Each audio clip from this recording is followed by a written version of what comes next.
Hello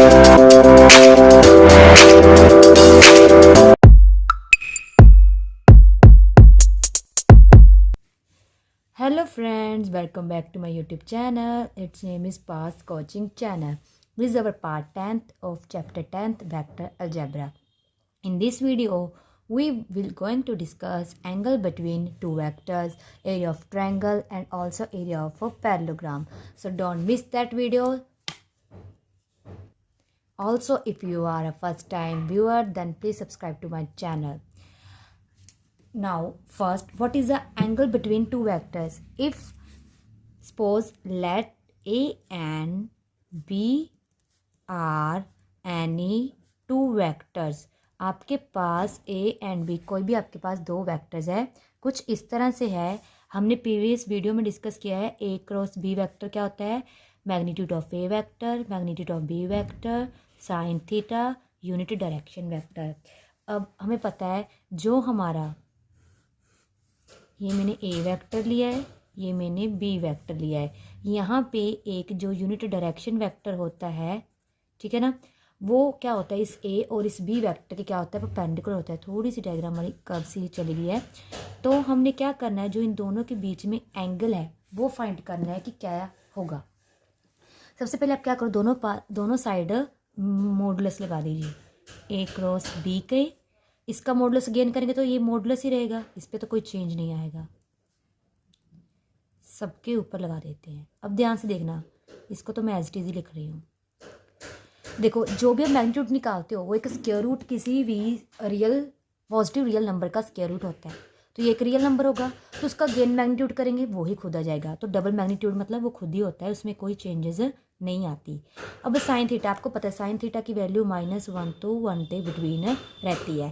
अगर मैं sign theta का मॉडुलस करूँगी, मॉडुलस मतलब क्या होता है, साइन थीटा का वैसे भी कोई भी एक क्या होता है -1 से 1 के बिटवीन एक वैल्यू आती होती है.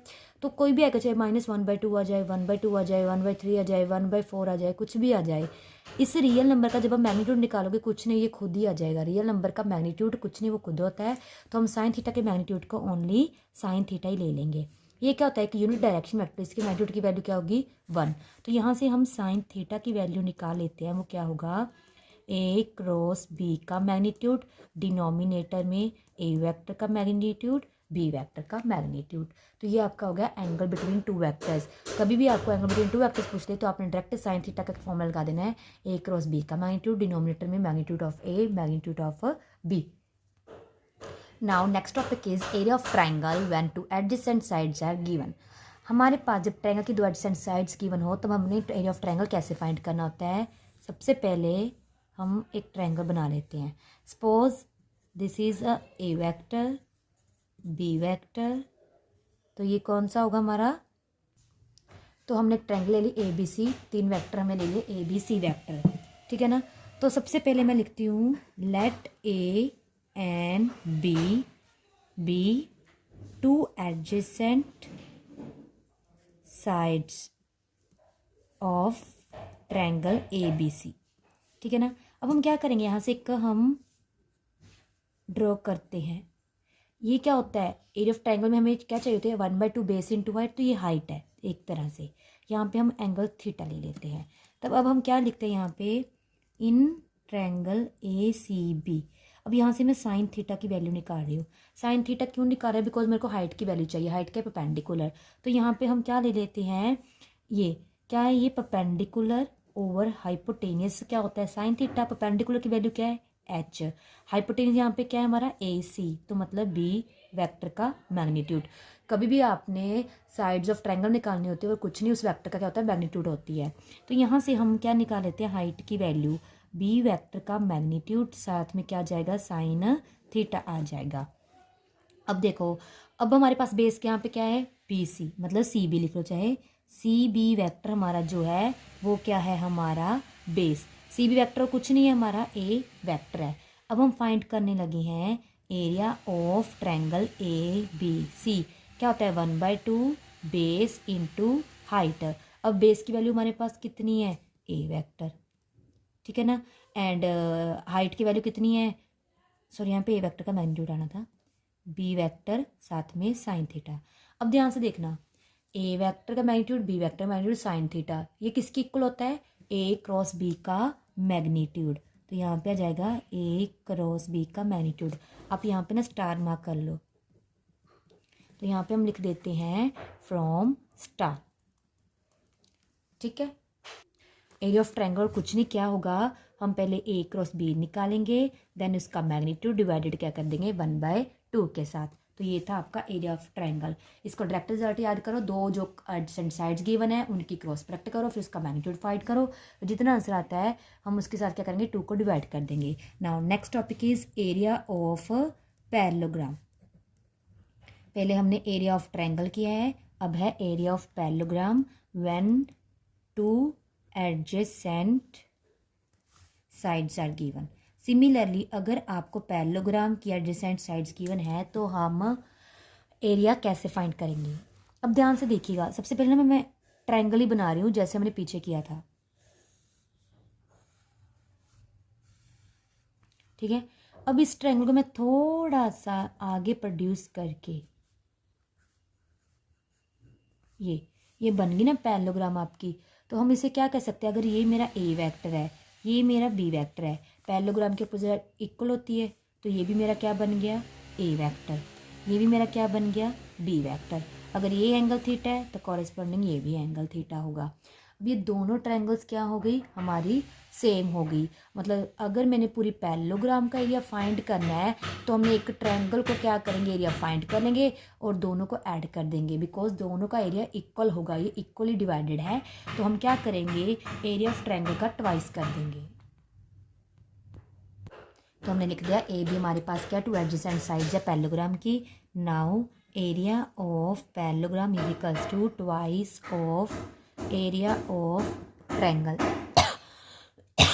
सॉरी, यहाँ पे हम नेम लिख लेते हैं like A B C D. तो यहाँ पे हम क्या लिख देंगे area of triangle A D C. तो वो कुछ नहीं हमारा क्या होता है 1/2 ए क्रॉस बी का मैग्नीट्यूड, 2 तो कैंसिल हो जाएगा, तो मतलब ए क्रॉस बी का मैग्नीट्यूड।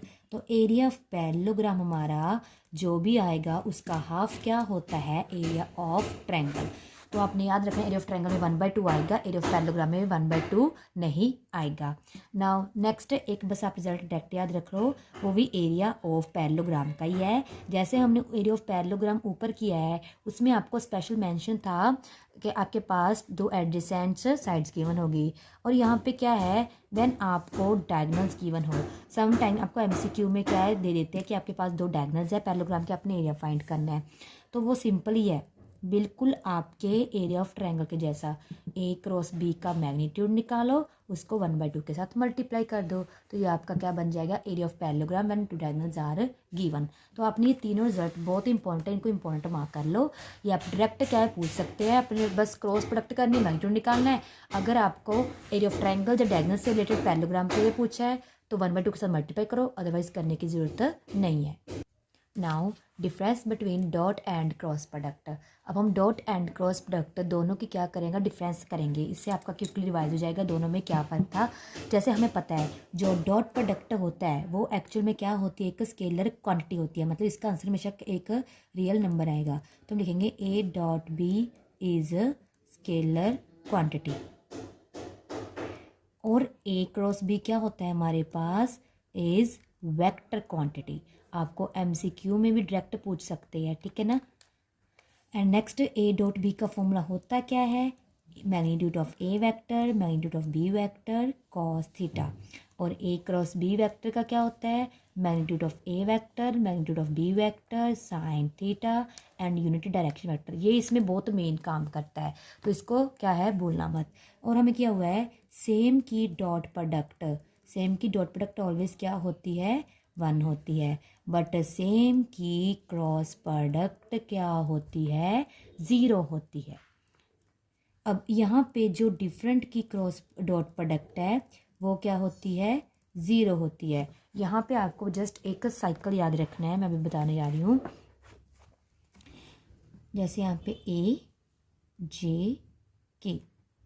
आई जे के, एक में बनाऊंगी एंटी क्लॉकवाइज मतलब ऐसे, इस तरह से बनेगा, क्लॉकवाइज मतलब इस तरह से, यहाँ पे माइनस, यहाँ पे प्लस। मतलब आपने जस्ट एरो की डायरेक्शन देखनी है। इस एरो का मतलब आई से जे, मतलब आई क्रॉस जे। मतलब अगर आपको आई क्रॉस जे वेक्टर पूछा गया है आई से जे, तो वो क्या होगा, प्लस का के वेक्टर। अगर यही आपसे जे से आई का पूछ ली, जे क्रॉस आई, जे से आई, तो ये क्या बन गया क्लॉकवाइज, उसमें क्या आता है नेगेटिव, तो यहाँ पे नेगेटिव के वेक्टर। तो आपने जस्ट ये दोनों सर्कल बना लेने हैं और इन साइक्लिक से ही आपको जो क्या आई जे के की रोटेशन का पता चल जाएगा, क्लॉकवाइज है कि एंटी क्लॉकवाइज है। वह दोनों को साइक्लिक बना के आपका इजीली जो है क्या है रिजल्ट आपको मिल जाएंगे। अब हमारा जो टॉपिक था यहीं पे कंप्लीट होता है। बारी आती है हम कुछ क्वेश्चन जो मैं क्या है कल वाली वीडियो में हमने टॉपिक डिस्कस किए थे उससे स्टार्टिंग करेंगे, फिर स्टेप बाय स्टेप हम क्या सभी टॉपिक के क्वेश्चन डिस्कस करेंगे। सबसे पहले हमें क्या पूछा गया है, find the magnitude of A cross B vector if A vector and B vectors are this. सबसे पहले हम लिख देते हैं जो हमारा ए वेक्टर है वो क्या है, I cap -3 j cap +4 k cap. B vector क्या है, 2i cap +j cap +k cap. मैं ए क्रॉस बी फाइंड करने का आपको 2 मेथड बताऊंगी, ठीक है ना। फर्स्ट मेथड है ये मेरा फर्स्ट मेथड। सबसे पहले आई ए वेक्टर लिखिए क्रॉस बी वेक्टर, ये हमने क्या है इनकी वैल्यू पुट कर दी। अब आपने प्रोडक्ट करनी है, पहले इस आई कैप को फिक्स रखो और ये वाला सभी यहाँ पे लिख दो, ठीक है। अब -3 j कैप को पिक करो, इसको एज इट इज़ रख दो। अब प्लस क्या करेंगे 4 k कैप को, इसको क्या करोगे एज इट इज़ रख दो। अब अंदर मल्टीप्लाई करनी है 2 आई को आई के साथ, सॉरी यहाँ पे क्रॉस लगा दो आप, क्रॉस चल रहा है ना, तो आई को आई के साथ किया आई क्रॉस आई कैप प्लस फिर आई क्रॉस जे कैप प्लस आई क्रॉस के कैप। सिमिलरली अब -3 करना है, -6 j क्रॉस आई कैप फिर -3 j क्रॉस जे कैप -3 j क्रॉस के कैप। ध्यान से आपने लिखना है क्या आई जे के कौन सा है, 8 4 2 8 के कैप क्रॉस आई कैप प्लस के क्रॉस को जे के साथ करनी है +4 के क्रॉस के। देखो हमने किया था अभी सेम की क्रॉस प्रोडक्ट 0, तो ये तो हो जाएगा ख़त्म। अब यहाँ पे क्या है आई क्रॉस जे, अभी हमने साइक्लिक किया था आई क्रॉस जे, मतलब आई से जे की तरफ जाना, मतलब ये क्या है एंटी क्लॉकवाइज, तो पॉजिटिव डायरेक्शन में यहाँ पे क्या आ जाएगा के कैप प्लस आई क्रॉस के। अब आई से के देखो, आई से के ये तो के से आई आ रहा है, मतलब आई से के हमारा क्लॉकवाइज है, मतलब नेगेटिव डायरेक्शन आएगा, तो थर्ड वाला आ जाएगा यहाँ पे क्या आ जाएगा -j कैप, जे तो 0 सॉरी जे क्रॉस आई।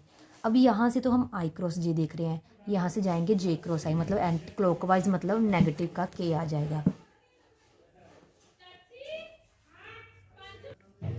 तो आपने ऐसी वैल्यू पुट करके इसको सॉल्व कर लेना है। यहाँ पे सबसे पहले आई कैप वाला लिखेंगे -3 आई कैप -4 तो -7 आई कैप, फिर J cap -j +8 j +7 j cap, K वाला क्या जाएगा प्लस हमारा 7 के कैप। तो हमारा ए क्रॉस बी वेक्टर आ गया। ये तो हमारा था पहले मेथड से करने का वे। अब मैं कराने जा रही हूँ सेकंड मेथड। ये ही आप ऑलवेज प्रेफर करना, बहुत ज़्यादा इजी रहता है। जो ये हम करेंगे ये डिटर्मिनेंट मेथड से करेंगे। हमने पिछली वीडियो में आपको बताया था डिटर्मिनेंट मेथड कुछ नहीं बहुत ज़्यादा इजी होता है। सबसे पहले फर्स्ट रो तो ऑलवेज फिक्स होती है आई जे के की फॉर्म में। अब सबसे पहले जो यहाँ पे वेक्टर होगा ए हो बी हो सी हो जो है उसके कॉम्पोनेंट लिखनी है। अब आई के कॉम्पोनेंट ए के क्या है 1 -3 4, आई जे के 1 -3 4, यहाँ पे क्या है 2 1 1, मतलब आपने साइन के साथ ही आई जे के कॉम्पोनेंट पिक करना है, यहाँ पे सॉल्व करना है। अब हम क्या करते हैं इसको एक्सपेंड, आई फिर -j प्लस के कैप, आई कैप मतलब इसके कॉरस्पॉन्डिंग रो और कॉलम को हाइड कर लो, तो ये कुछ इस तरह से आ जाएगा। फिर जे के कॉरस्पॉन्डिंग तो 1 2 4 1, के ये कॉलम ये रो तो जाएगा 1 -3 2 1। अब डिटर्मिनेंट को सॉल्व कर लो, क्रॉस मल्टीप्लाई, बीच में माइनस का आता है। आपको वैसे डिटर्मिनेंट तो आ चुका होगा बिकॉज ये सबसे पहला ही चैप्टर है, 3rd 4th चैप्टर है, तो आपने इसको इजीली खुद सॉल्व कर लेना है। तो यहाँ पे देखो दोनों का आंसर सेम आ गया। अब अपने बटे फाइंड तो हमने मैग्नीट्यूड करना था, अब हम मैग्नीट्यूड फाइंड करते हैं। Magnitude of A cross B वो तो सिंपल ही है, आई जे के कंपोनेंट का स्क्वायर करो, उनको ऐड कर दो, स्क्वायर रूट फाइंड कर दो, ठीक है ना। तो ये कुछ इस तरह से आ जाएगा, ये, ठीक है ना। तो ये कुछ इस तरह से आ जाएगा, जिसको हम क्या लिख सकते हैं, ये भी लिख सकते हैं, ये भी लिख सकते हैं। तो ए क्रॉस बी का मैग्नीट्यूड हमारे यहाँ से आ चुका है। तो आपका क्वेश्चन यहीं पे क्या होता है, ख़त्म होता है। तो आपने ए क्रॉस बी को फाइंड करने का मेथड ऑलवेज यही प्रेफर करना है, डिटरमिनेंट वाला। इससे आपका क्वेश्चन ईजिली और टाइम सेविंग है इसमें, तो ठीक है ना, इस मेथड से ही प्रेफर करना। Now the last question of this video, find lambda and mu if cross product of these two vectors are 0। हमारे पास गिवन है इन दोनों का जो क्रॉस प्रोडक्ट है वो क्या है, 0 के इक्वल है, ये म्यू है, ठीक है।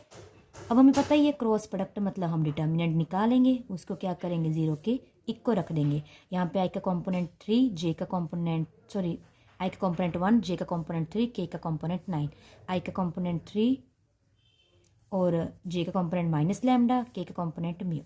तो अब आप वीडियो को पॉज करके खुद इसका डिटर्मिनेंट सॉल्व कीजिए। तो हमने डिटर्मिनेंट सॉल्व कर लिया फ्रेंड्स। यहाँ पे इक्वल 0 वेक्टर था, क्योंकि हमें पता है क्रॉस प्रोडक्ट एक वेक्टर क्वांटिटी होती है, तो इसका रिजल्ट ऑलवेज एक वेक्टर आएगा। तो यहाँ पे 0 के ऊपर वेक्टर का साइन है, तो 0 वेक्टर हमने लिख लिया, 0i 0j 0k, मतलब इसके आई जे कॉम्पोनेंट क्या होंगे, 0 होंगे। तो हमने क्या करना है, अब कंपेयरिंग कर लेनी है। कंपेयरिंग करने पर आई का कॉम्पोनेंट यहाँ पे क्या है, 3 म्यू प्लस 9 लैम्डा, यहाँ पे क्या है 0, यहाँ पे माइनस भी लेना है साथ में, mu minus 27 is equals to 0, minus lambda minus 9 is equals to 0। यहाँ पे लैम्डा की वैल्यू -9, यहाँ पे म्यू की वैल्यू 27। जितनी भी इक्वेशन आप कंपेयरिंग करने पे बनती है, आपने क्या करना है, जो भी वैल्यूज निकली है सभी इक्वेशन में पुट कर देंगे, देखना है कि सेटिस्फाई हो रहा है या नहीं हो रहा। तो यहाँ पे हम करेंगे तो ये सेटिस्फाई हो जाएगा, यस ट्रू। तो मतलब हमारा जो म्यू है वो 27 है और लैम्डा की वैल्यू -9 हो गई। तो फ्रेंड्स हमारा टॉपिक आज यहीं पे कंप्लीट होता है, ठीक है। So thank you friends, bye.